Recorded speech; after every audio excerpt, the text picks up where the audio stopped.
75 से स्टार्ट करेंगे प्रश्न एमसीक्यू। फर्स्ट पार्ट में हमने एक तो अर्थशास्त्र, लोक प्रशासन की कुछ एमसीक्यू, राजस्थान जीके के एमसीक्यू हमने कर लिए। सेकंड पार्ट में आज पूरा पेपर हल कराने की पूरी कोशिश करूंगी। दर्शन शास्त्र, भूगोल, शिक्षण विद्या, पूरा पेपर जो 2022 में आया था सेकंड ग्रेड का करवाने की कोशिश करूंगी। ये 2022 का पेपर सेकंड ग्रेड एसएसटी का है। ये लास्ट 150वां प्रश्न है।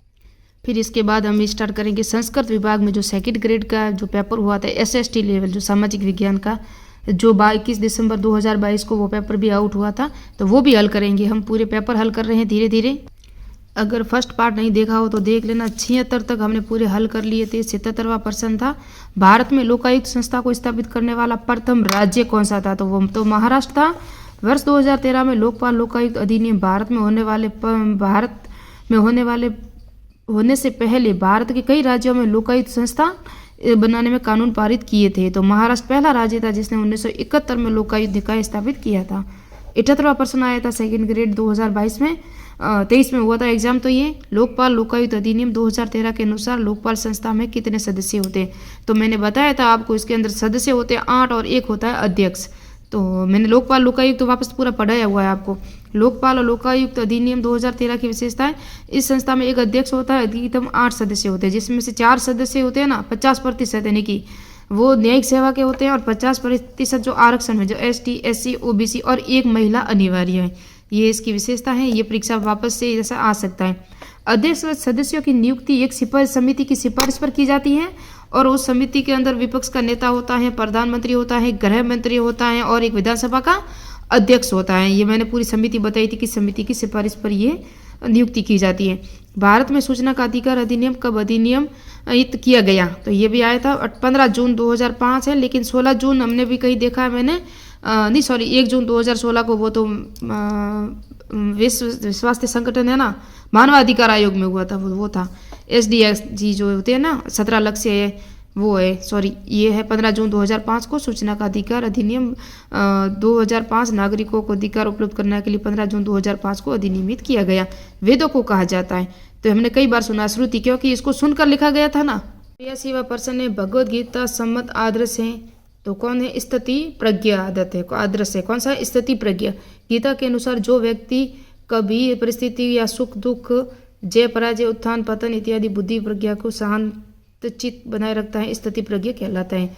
जैन स्यादवाद सिद्धांत के अनुसार क्या है, तो जैन स्यादवाद अनेकतावाद शब्द भंगी सिद्ध का सिद्धांत, और जैन दर्शन के अंतर्गत किसी वस्तु या गुण, इसके अंदर राइट तो ये साधारण निर्णय अपूर्ण होते हैं और वस्तु का पक्ष विशेष ही प्रस्तुत करते हैं, एक राइट है। और ये इसकी पूरी डिटेल है, आप देख सकते हो। जैन दर्शन के अनुसार निर्जरा क्या है, निर्जरा और 2 शब्द है ना, ये वेरी इंपॉर्टेंट है, इसको अच्छी तरह याद रखना।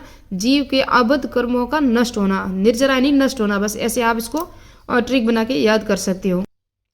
निर्जरा जैन दर्शन के अनुसार एक तत्व है, इसका अर्थ होता है आत्मा के साथ जुड़े कर्मों का क्षय करना। यह जन्म मरण के चक्र से मुक्त होने के लिए आवश्यक है। बौद्ध दर्शन के 4 आर्य में से सम्मिलित कौन से नहीं है, तो 4 आर्य सत्य मैंने NCERT बुक से आपको पढ़ाए हैं, और इनमें से है ना दुख अकारण ये नहीं है इसका। 4 आर्य सत्य की संकल्पना बौद्ध धर्म के मूल सिद्धांत है। 4 आर्य सत्य दुख, दुख समुदाय, दुख निरोध, दुख निरोधा गामिनी, दुख निरोध यानी कि मार्ग। तो पहले दुख, फिर दुख समुदाय हो गए 2, दुख निरोध, दुख समुदाय और निरोधगामी, याद रखना। फिर गांधी द्वारा रचित हिंद स्वराज पुस्तक, गांधी द्वारा जो रचित हिंद स्वराज पुस्तक है ना, ये उनके सामाजिक राजनीतिक विचारों की पृष्ठभूमि है। महात्मा गांधी ने 1909 में हिंद स्वराज नामक एक पुस्तक लिखी, जिन्होंने कहा भारत में ब्रिटिश शासन भारतीयों के सहयोग से स्थापित किया गया, यानी कि भारतीयों के सहयोग से ही स्थापित हुआ था ये ब्रिटिश शासन। ये किसने कहा था? हिंद स्वराज में महात्मा गांधी ने। गांधी का विश्वास था, ये पॉलिटी के प्रश्न आए हैं। गांधी का विश्वास था साध्य और साधनों में पवित्रता। गांधी जी साधन और साधन दोनों श्रेष्ठता और पवित्रता की बात करते हैं। साधन साध्य अवियोजक संबंध है। गांधी जी के अनुसार लोक जीवन के अच्छे कार्य करना ही पर्याप्त नहीं, अपितु अच्छे कार्यों को अच्छे साधनों से किया जाना चाहिए। सुकरात अब आया है, ये दर्शन शास्त्र के प्रश्न आए हैं। सुकरात क्या है? ज्ञान ही सद्गुण है, किसने कहा था? सुकरात ने कहा था ज्ञान ही सद्गुण है। यहाँ पूरी डिटेल से आप देखो तो सुकरात के अनुसार ज्ञान ही सद्गुण है। इसका तात्पर्य ज्ञान हमेशा अपने आचरण और व्यवहार के माध्यम से अभिव्यक्त होता है। सुकरात के अनुसार शुभ अशुभ उचित अनुचित सही गलत के मध्य भेद करने का सामर्थ्य ही ज्ञान है। 91% है सुकरात के नीतिशास्त्र का उपयुक्तम लक्षण कौन सा है? सद्गुण नीतिशास्त्र। इसका उपयुक्तम लक्षण क्या है? सद्गुण। पूरी व्याख्या देखोगे तो सुकरात के नीतिशास्त्र में उपयुक्तम लक्षण सद्गुण नीतिशास्त्र। इसके अनुसार एकमात्र सद्गुण ज्ञान है और जो व्यक्ति को ज्ञानी होता है विवेक साहस संयम न्याय समुचित रूप से अपने चरित्र का पालन करता है। देकार्ते के अनुसार अंतर क्रियावाद व्याख्या करता है तो मानस और शरीर के संबंध की किसकी? मानसीय और उसके शरीर की। कौन करता है? देकार्ते के अनुसार। देकार्ते के पूरी डिटेल से धारणा नवीन रूप से प्रस्तुत किया। उन्होंने मन और शरीर को निरपेक्ष रूप से दोनों की सत्ता को स्वीकार किया। इस प्रकार मन और शरीर के संबंध के विषय में द्वैतवाद की स्थापना की। अंतर क्रियावाद मानस और शरीर के संबंध को व्याख्या की थी देकार्ते ने। स्वार्थमूलक सुखवाद के अनुसार क्या है? स्वार्थमूलक सुखवाद के अनुसार ये है 93%। यहाँ स्वार्थमूलक का बताया ना, सुख ही नैतिकता का मानदंड है, ये सुखवाद का है। स्वार्थमूलक सुखवाद के अनुसार सुख ही नैतिकता का मानदंड है। स्वार्थमूलक सुखवाद में व्यक्ति को सिर्फ अपने सुखों की उपलब्धि का प्रयास करना चाहिए, दूसरों के सुखों की चिंता करना उसका कार्य नहीं है। ये है स्वार्थमूलक सुखवाद का जो सार है। कांट के अनुसार नैतिक नियम, तो इमैनुअल कांट थे ना, उन्होंने बताए थे, और एक निरपेक्ष आदेश है। किसने कहा था? कांट ने कहा था एक निरपेक्ष आदेश है। कांट के अनुसार नैतिक नियम एक निरपेक्ष आदेश है। कांट के अनुसार व्यक्ति के परिणाम निरपेक्ष होकर कर्तव्य चेतना की भावना से निष्ठापूर्ण केवल अपने कर्तव्य को पालन करना चाहिए। कांट का यह सिद्धांत भारतीय दर्शन में गीता के निष्काम कर्म योग से समानता है। कांट बल नहीं देता, किस पर नहीं देता पता है? अपने कर्मों के परिणाम पर बल नहीं देता। और इसका व्याख्या देखेंगे। अब हम देखेंगे 96% है दंड का सिद्धांत, जिसके अनुसार अपराधी को दंड उसके स्वयं के भले के लिए दिया जाता है। यह है दंड का सुधारात्मक, यानी कि सुधारने के लिए। दंड के सुधारात्मक सिद्धांत के अनुसार अपराधी के प्रति कार की भावना से सजा नहीं दी जाती, बल्कि उसे सुधारने के लिए दी जाती है। यहाँ दंड का लक्ष्य समाज का सुधार नहीं, बल्कि अपराधी को सुधारना है। जिसमें कोई अनुचित कार्य किया हो, अपराधी को उसके हित के दंड दिया जाता है, दूसरों के हित के लिए नहीं दिया जाता। फिर सामाजिक विज्ञान के संप्रति में निम्न में से कौन सा गुण सम्मिलित नहीं है? तो समाज के भविष्य की समस्याओं का अध्ययन करना। अब शिक्षण विधियां हैं। सामाजिक विज्ञान के संप्रति में मानवीय संबंधों के साथ व्यवहार करना, समकालीन समाज का अध्ययन करना, जीने की कला से व्यवहार करना आदि गुण सम्मिलित हैं सामाजिक विज्ञान के संप्रत्यय में। ब्लूम के शैक्षिक उद्देश्यों का वर्गीकरण। कई बार एग्जाम में ये प्रश्न आ चुका है। पहले ज्ञान, फिर बोध, फिर प्रयोग, फिर विश्लेषण, फिर संश्लेषण, फिर मूल्यांकन। यानी कि 20 लिख देना, आप ट्रिक हो याद रह जाएगा। बाकी तो ऐसे है ना, देखो ज्ञान का बोध कब होगा? जब हम उसका प्रयोग करेंगे। तो ऐसे ट्रिक बनाएंगे, ज्ञान का बोध करेंगे, उसके बाद उसका प्रयोग करेंगे, प्रयोग के बाद उसका विश्लेषण करेंगे, और विश्लेषण विष तो आ गया, विष के अंदर सब ही आ गया, विश्लेषण करेंगे, फिर उसके मूल्यांकन करेंगे। तो ज्ञान का प्रयोग करके विश्लेषण करके मूल्यांकन करेंगे, ऐसा याद रखना। पहले विष से विष आएगा, वी फिर स आएगा। इस तरह से आप ट्रिक लगा के याद रखना, पहले वी आएगा फिर स आएगा। ब्लूम के शैक्षिक उद्देश्य के वर्गीकरण के अनुसार संज्ञानात्मक पक्ष की श्रेणीबद्ध क्रम। ज्ञान ये है ना, ये संज्ञानात्मक पक्ष की जो है ना वो है ज्ञान, बोध, प्रयोग, विश्लेषण, संश्लेषण और मूल्यांकन। ये ज्ञान बोध पक्ष की श्रेणियां है ना, उसके प्रकार है। उसके नीचे लिखा होता है ना लाइन से, वो है नागरिक शास्त्र इतिहास के साथ निम्नलिखित में से किस प्रकार से संबंध दर्शाता है? तो यह दर्शाता है अनुप्रस्थीय सहसंबंध से। कौन सा? अनुप्रस्थीय सहसंबंध से। अन्य विद्यालय विषयों के साथ सामाजिक विज्ञान के संबंध का लाभ है, तो वो हम देखेंगे आगे। इसका जो आंसर हम देखो साथ सामाजिक विज्ञान के साथ साथ संबंध, विभिन्न विषयों के साथ समन्वय स्थापित करना, ये है। छात्रों के विषय के प्रति रुचि विकसित करना, ये भी है। पाठ्यचर्या के भार को बढ़ाना, ये गलत है, नेगेटिव है ना। छात्रों में सामाजिक गुणों का विकास करना, ये भी है। तो इसके अंदर ए बी डी 3 राइट होंगे। ये आप देख सकते हो, ए बी डी तीनों राइट हैं। परियोजना विधि को विकसित किसने किया था? कई बार ये नए आरपीएससी का फेवरेट पर्सन है, विलियम डब्ल्यू.एच. किलपैट्रिक। कहीं किलपैट्रिक ही लिखा आता है, लेकिन यहाँ आपको कंफ्यूजन कर दिया। देखो जॉन किलपैट्रिक है, डेविस ए. किलपैट्रिक है, तो विलियम डब्ल्यू.एच. किलपैट्रिक पूरा नाम है, यहाँ दिया हुआ, याद रखना। William WH. किलपैट्रिक द्वारा परियोजना विधि को विकसित किया गया। इसमें शिक्षक मार्गदर्शक के रूप में काम करता है। इस विधि द्वारा प्रत्यक्ष अनुभव होता है, पता करके सीखने पर बल दिया जाता है। इस विधि से प्राप्त होने वाला ज्ञान स्थायी और स्पष्ट होता है। परियोजना विधि से बालकों में तार्क, चिंतन, अन्वेषण शक्ति का विकास होता है। ये करके सीखने पर बल देती है, ये हमें पता है, ये कई बार हमने पढ़ा है। निम्नलिखित में से कौन सी शिक्षण विधि सामाजिक विज्ञान के अधिगमकर्ताओं में मानसिक योग्यता और वैज्ञानिक अभिवृत्ति का विकास करती है? तो वो समस्या समाधान विधि समस्या समाधान विधि सामाजिक विज्ञान में अधिगमकर्ताओं के मानसिक योग्यता और वैज्ञानिक अभिवृत्ति का विकास करने में सहायक है। समस्या समाधान विधि में विद्यार्थी चुनौतीपूर्ण स्थितियों का निर्माण कर द्वारा सीखने को प्रेरित होता है। यह एक ऐसी विशिष्ट विधि है जिसमें लघु किंतु संबंधित समस्याओं के सामूहिक समाधान के माध्यम से एक बड़ी समस्या का समाधान किया जा सकता है। प्रश्न संख्या 103, अधिगमकर्ताओं में उच्च संज्ञानात्मक योग्यताओं जैसे विमर्श, चिंतन, सृजनात्मक कल्पना, समस्या समाधान का विकास करने वाली शिक्षा पद्धति कौन सी है? तो मस्तिष्क उद्वेलन है। कौन सी है? मस्तिष्क उद्वेलन है। एलेक्स एफ ओसबॉर्न द्वारा विकसित ब्रेन स्टॉर्मिंग या मस्तिष्क उद्वेलन शिक्षण विधि एक ऐसी विधि जिसमें अधिगमकर्ताओं के मस्तिष्क में ऐसी समस्या के समाधान हेतु विचारों या समाधान का स्फुटन किया जाता है। इस दौरान अधिगमकर्ता के मस्तिष्क में नए विचारों का समाधान हेतु सजग किया जाता है। 104 प्रश्न है, निम्नलिखित में से कौन सी शिक्षण सामग्री अपनी प्रकृति की और श्रव्य दृश्य दोनों है? तो दूरदर्शन है ना, इसको सुन भी सकते हैं, इसको देख भी सकते हैं। ये एग्जाम में आ चुका है प्रश्न। और 2022 का ही पेपर तो मैं हल करवा रही हूँ, और ये पहले जो एग्जाम होते थे ना 14-15 में, वहाँ भी आया हुआ है। एडगर डेल के अनुसार अनुभव शंकु का आधार दर्शाता है। तो यह ना प्रत्यक्ष और परियोजनशील अनुभवों को दर्शाता है। एडगर डेल ने अधिगम के अनुभवों को अप्रत्यक्ष से प्रत्यक्ष की ओर निरंतरता पर व्यवस्थित किया, जिसका संबंध मूर्तता से अमूर्तता से है, और उन्होंने अनुभवों का शंकु कहा गया। इसका एडगर जो डेल है ना उसका है। जब वास्तविक वस्तु हो उसके विस्तृत आकार की सजग कक्षा में उपयोग संभव नहीं हो, तब कौन सी शिक्षण सामग्री उस वस्तु के स्थान पर सर्वाधिक उपयोगी होगी? तो प्रतिमान, जिसे कहते हैं मॉडल। जिस तरह हम कक्षा में पढ़ाते हैं ना, तो हम उसको मैप बताते हैं ना। जिस तरह मैंने प्राचीन इतिहास पढ़ाया था, जहाँ मैंने प्राचीन नवपाषाणकालीन सभ्यताएं पढ़ाई थी ना, वहाँ मैंने पूरा मैप से बताया था। जहाँ अशोक का बताया था, अशोक ने जो गुफाएं बनाई थी वो मैंने मैप से बनाई थी। जो अशोक ने स्तंभ बनाए थे वो भी मैंने मैप से पढ़ाए थे आपको। वहाँ अगर प्राचीन इतिहास की आप प्लेलिस्ट अगर फर्स्ट ग्रेड का एग्जाम दे रहे हो ना, तो वहाँ मैप से बहुत समझाया हुआ है मैंने। और जहाँ जहाँ राजस्थान इतिहास पढ़ाया वो भी लगभग मैंने मैप से ही पढ़ाया आपको, तो आराम से समझ में आ जाता है। भूगोल पढ़ाई मैंने, वो भी मैप से ही पढ़ाई है। तो इसे कहते हैं प्रतिमान या मॉडल। मॉडल होता है हमारे पृथ्वी का छोटा सा रूप होता है ना, उसी तरह मॉडल या उसको रूप दे के पढ़ाएंगे तो आराम से समझ में आ जाता है।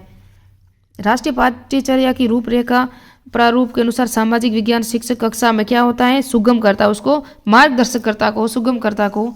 ये परीक्षा में कई बार रिवीजन हो चुका है और ये 2022 में भी आया था। CV गुड के अनुसार निम्न में से कौन सी पाठ्यक्रम का प्रकार नहीं है?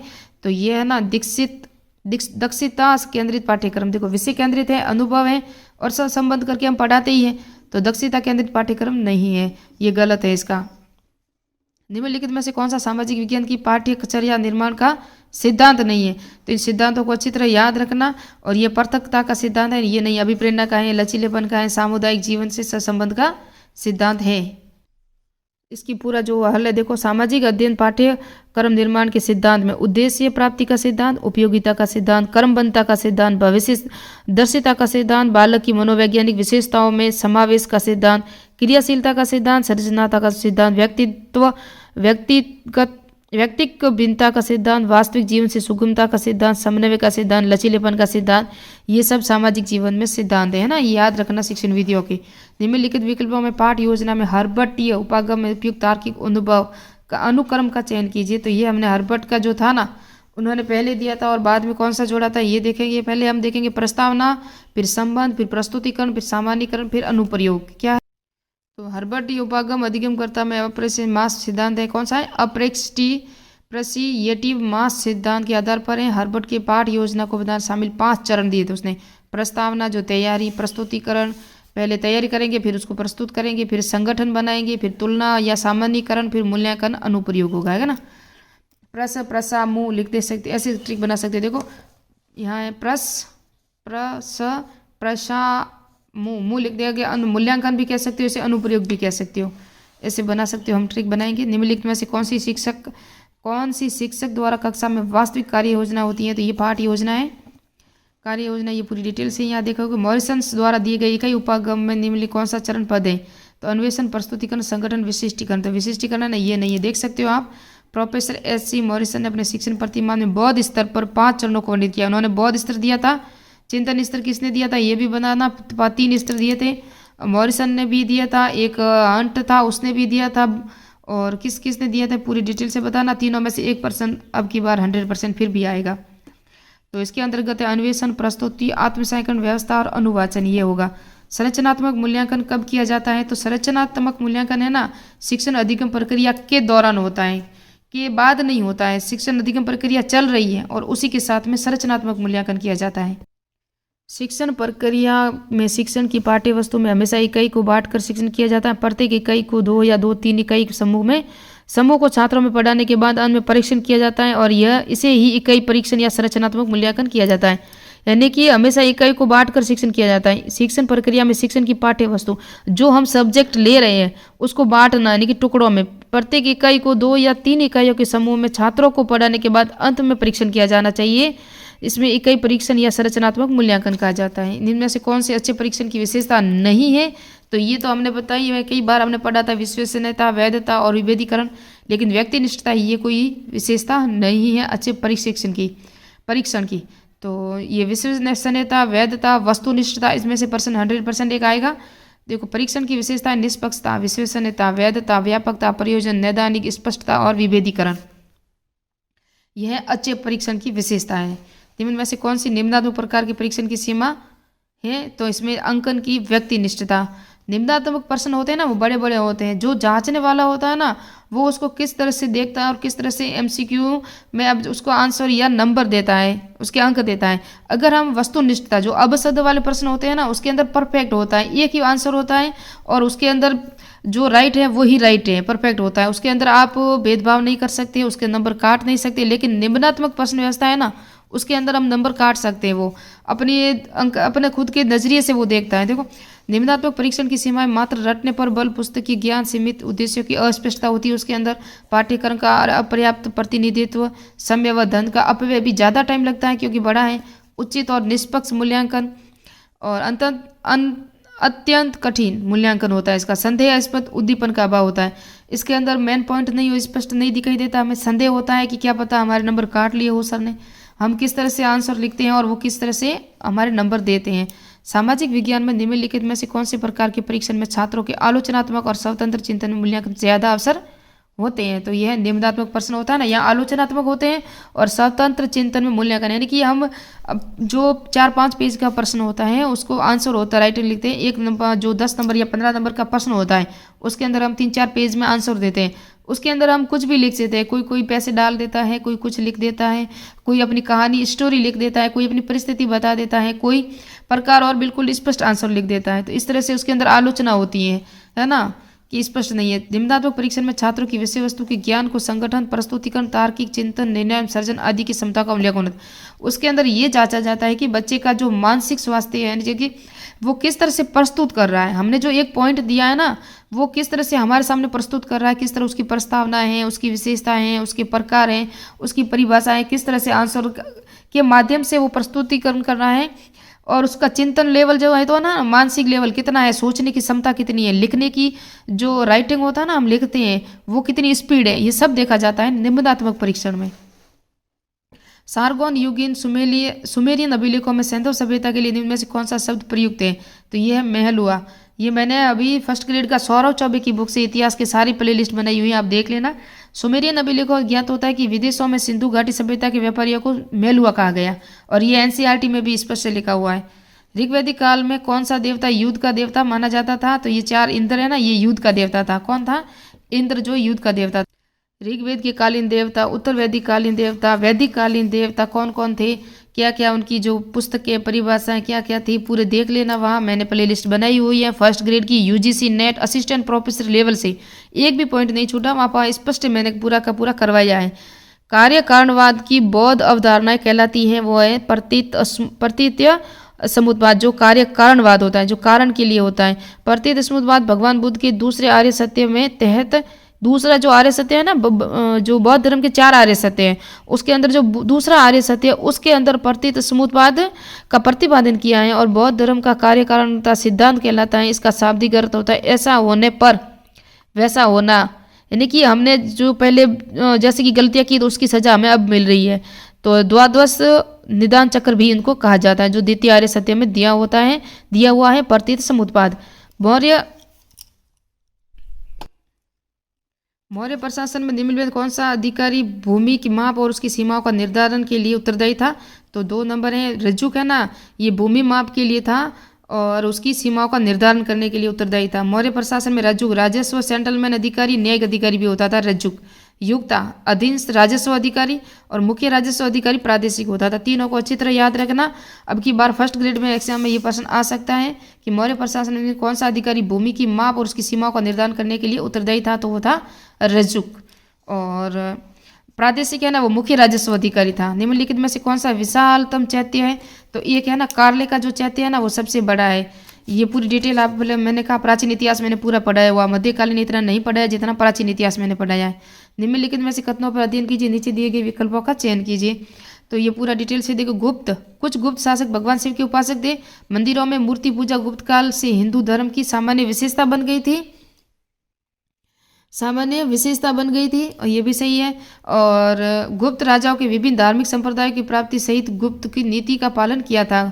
सहिष्णुता की नीति, ये भी धार्मिक प्रति सहिष्णुता नीति अपनाई थी ना। 12वें शिलालेख में ये आया था प्रश्न भी शायद फर्स्ट ग्रेड में नेक्स्ट में, कि अशोक के जो सहिष्णुता की जो नीति है ना वो कौन से अभिलेख में? तो 12वें अभिलेख में, जिस तरह 13 अभिलेख। मंदिरों में मूर्ति पूजा गुप्त काल के हिंदू धर्म की सामान्य विशेषता बन गई।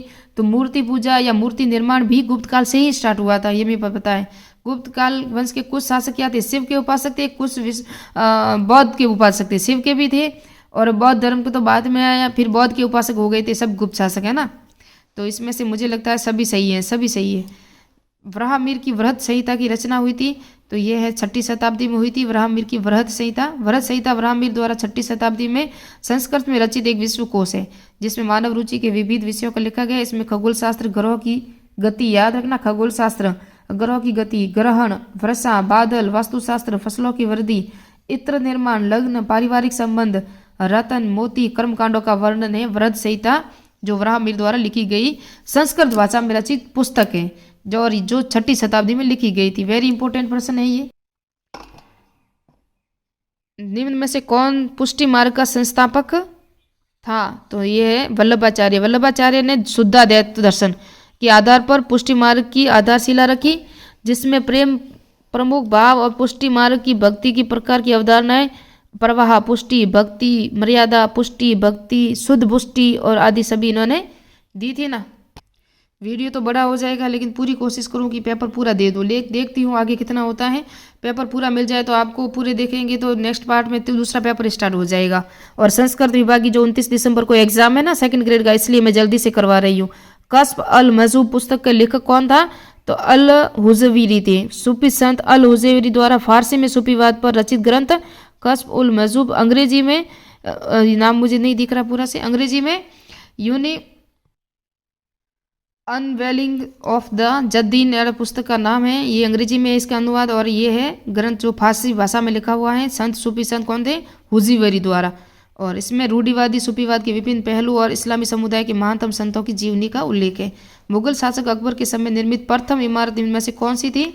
तो ये थी हुमायूं का मकबरा, जो किसने लिखी थी, बनाया था पता है? उसकी पत्नी थी हाजी बेगम। हुमायूं का मकबरा उसकी पत्नी हाजी बेगम द्वारा भारत में मुगल वास्तुकला का प्रथम उदाहरण 4 बाग शैली में निर्मित 1993 में विश्व धरोहर में शामिल किया। भारतीय, फारसी और तुर्की स्थापत्य शैली का मिश्रण था ये।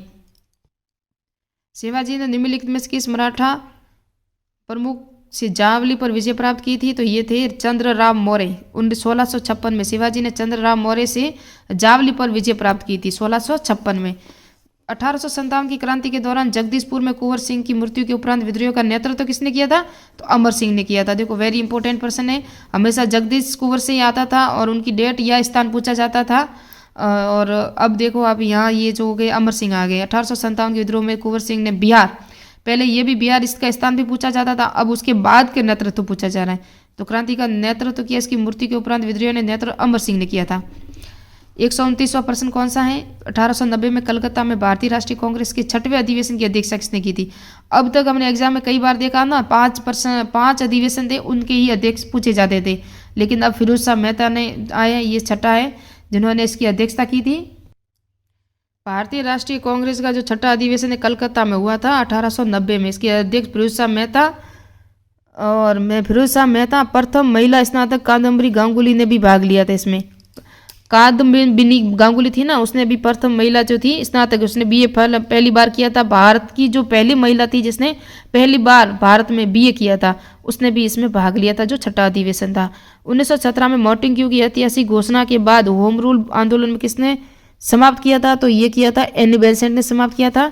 और यहाँ पूरी डिटेल से देखोगे तो भारत में स्वशासन के लिए राष्ट्रीय मांग का नेतृत्व करने के लिए 1916 में तिलक और एनी बेसेंट द्वारा चलाया गया आंदोलन होम रूल आंदोलन कहलाया। असहयोग के मुद्दे पर चर्चा करने के लिए सितंबर 1920 में आयोजित कांग्रेस की विशेष सत्र की अध्यक्षता किसने की थी? तो लाला लाजपत राय ने की थी। और ये 1920 में हुआ था और ये विशेष अधिवेशन था, है ना, जो हर साल अधिवेशन था ना वार्षिक, वो नहीं था। सितंबर 1920 में लाला लाजपत राय की अध्यक्षता में भारतीय राष्ट्रीय कांग्रेस का अधिवेशन कलकत्ता में हुआ था, जो विशेष अधिवेशन था असहयोग आंदोलन के प्रस्ताव को पारित करने के लिए, और इस विशेष अभियान का आयोजन किया गया था। यानी कि असहयोग आंदोलन है ना, उसको स्टार्ट करना था, इसलिए विशेष अधिवेशन का आयोजन किया गया था कलकत्ता में सितंबर 1920 में, और इसकी अध्यक्षता की थी लाला लाजपत राय ने की थी। सविनय अवज्ञा आंदोलन के दौरान धारासना सत्याग्रह का नेतृत्व निम्नलिखित में से किसने किया था? सरोजिनी नायडू ने। धरसाना सत्याग्रह सरोजिनी नायडू के नेतृत्व में औपनिवेशिक भारत की ब्रिटिश नमक कर के खिलाफ एक विरोध प्रदर्शन था। नमक कर था ना, उसके खिलाफ था। भारत छोड़ो आंदोलन के दौरान स्थापित ताम्रलिप्त जातीय सरकार का नेता कौन था? तो ये था सतीश चंद्र सामता। ताम्रलिप्त जातीय सरकार का गठन सतीश चंद्र सामता के नेतृत्व में 17 दिसंबर 1942 को हुआ। यह पश्चिम बंगाल के मिदनापुर के स्वतंत्र समांतर सरकार थी। इसका गठन भारत छोड़ो आंदोलन के दौरान हुआ। इनके विभिन्न थानों में जैसे पुलिस थानों, अदालतों आदि की स्थापना की गई। पेपर पूरा ही कर ले, अगर टाइम हो ज़्यादा लगे तो लगे। अमेरिका स्वतंत्रता संग्राम में जनरल वाशिंगटन की महाद्वीपीय सेना का कमांडर किसे नियुक्त किया था? तो द्वितीय महाद्वीपीय कांग्रेस में ने, है ना, इसको कमांडर है ना, वो नियुक्त किया था। फ्रांस में राष्ट्रीय सभा के किसके प्रस्ताव को मानव अधिकार घोषणा पत्र जारी किया था? तो ये किया था लफायत। राष्ट्रीय सभा में किसके प्रस्ताव पर मानव अधिकार घोषणा पत्र जारी किया? लफायत। शीत अयन को 90 डिग्री दक्षिणी अक्षांश, सूर्य की किरणों का आयतन कौन क्या होता है? तो ये है 23 डिग्री 30 है ना। शीत अयन होता ना, शीत अयन 22 दिसंबर को सूर्य की किरणें दक्षिणी गोलार्ध में स्थित मकर रेखा पर पड़ती हैं, जिससे हमारे यहाँ क्या होता है, सर्दी होती है, वहाँ गर्मी होती है दक्षिणी गोलार्ध में, है ना, और उत्तरी गोलार्ध में यहाँ अब सर्दी है। जब ये सूर्य की किरणें आएगी ना, किस तरह, 1 जून को, 1 जून है शायद, 21 जून को सब ये पड़ेगी कहाँ? कर्क रेखा पर। तब दक्षिणी गोलार्ध में सर्दी होगी, उत्तरी गोलार्ध में गर्मी होगी। यही सब मैंने मैप से समझाया हुआ है भारतीय भूगोल में।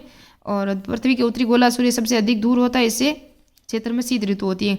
कोर मेंटल सीमा के साथ मेल खाता है। 3 गुटेनबर्ग निचली मेंटल के सिलिकॉन, बाया कोर, लोहा, निकल, तरल, ये सब मैंने शायद मैप से पढ़ाएंगे तभी समझ में आएगा। और मैप से मैंने पढ़ाया हुआ है, एनसीईआरटी बुक के अनुसार भी पूरा आप देख लेना। मेरी प्ले लिस्ट भी बनी हुई है भूगोल की, क्योंकि ये मैप से भूगोल हमेशा मैप से ही समझी जाती है, नहीं तो आपको समझ में नहीं आएगा। निम्नलिखित में से कौन सा सही नहीं है? अंटार्कटिक चौड़ा हो रहा है, प्रशांत सिकुड़ रहा है, चुंबकीय उत्तरी ध्रुव अपनी जगह पर स्थिर नहीं है, लाल सागर धीमी गति से सिकुड़ रहा है। ये राइट है, लाल सागर है ना, ये धीमी गति से सिकुड़ रहा है। ये अफ्रीका और एशिया के बीच हिंद महासागर का प्रवेश द्वार है। और ये सब मैप से आप देखोगे। दक्कन ट्रैप क्षेत्र किसके कारण बना था? दक्कन ट्रैप क्षेत्र, ये ज्वालामुखी दरार हुआ था ना, आपको पता हो तो। दक्कन ट्रैप जो महाराष्ट्र है, दक्षिणी भारत का जो है ना, प्रायद्वीपीय पठार, उसे कहते हैं दक्कन ट्रैप। अब मैं जो 40% है ना, 40 से लगा के 50 तक नेक्स्ट पार्ट में करवाऊंगी। वीडियो बहुत बड़ा हो रहा है, शायद एडिटिंग होगा या नहीं होगा, ये मेरा फ़ोन तो नहीं है। नेक्स्ट पार्ट में द्वितीय श्रेणी जो संस्कृत शिक्षा विभाग का पर्सन पेपर हुआ था 21 दिसंबर 2022 को, उसके MCQ करवाऊंगी मैं। तो मिलते हैं नेक्स्ट पार्ट में, नेक्स्ट वीडियो में। जय हिंद, जय भारत। मेरे चैनल को सब्सक्राइब कीजिए, लाइक कीजिए, कमेंट कीजिए।